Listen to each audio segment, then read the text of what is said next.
ඔයාට ජීවිත කාලෙම තනියෙන් ඉන්න සිද්ධ වුණොත් ඔයා මොකද කරන්නේ? තනියෙන් ඉන්නවා? ඕ මන් දන්නවා ඒක. ඒනාට ඉතින් එහෙම ඉන්න එක අමාරුයිනේ අනේ. මට නම් අමාරු නෑ. මේ මට හම්බුණා ලෝකේ හුදෙකලාව ජීවත් වෙලා ඉන්න තල්මසා ගැන. සිරාවට එහෙම තනිකඩයොත් ඉන්නවද? ඕ මෙයා ගෑනු සතෙක් අනේ. මෙයා ප්‍රසිද්ධ හුදෙකලා තල්මසා විදිහට.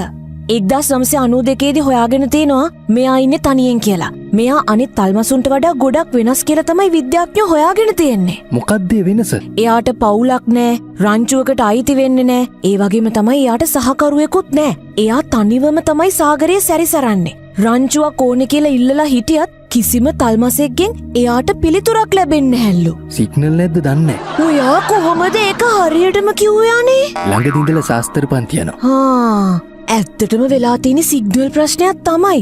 එයා වෙනස් විදියට උපත ලැබුවා කියලා මම ඔයාට කිව්වේ.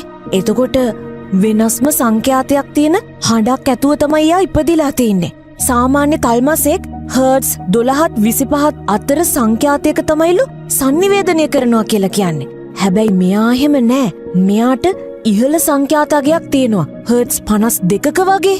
ඕකට හරි පොඩි දෙයයිනේ කරන්න තියෙන්නේ. මොකද්ද? සිම් එක මාරු කරා නම් ඉවරයිනේ. අනේ මේ පොඩ්ඩක් අහගන්නකෝ.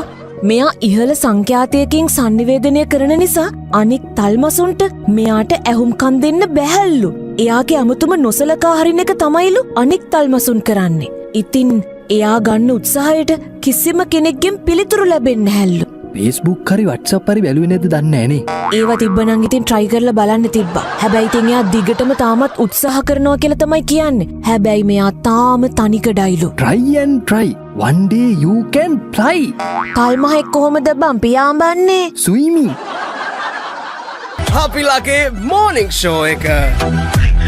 සතිය දවස්වල උදේම අහන්න.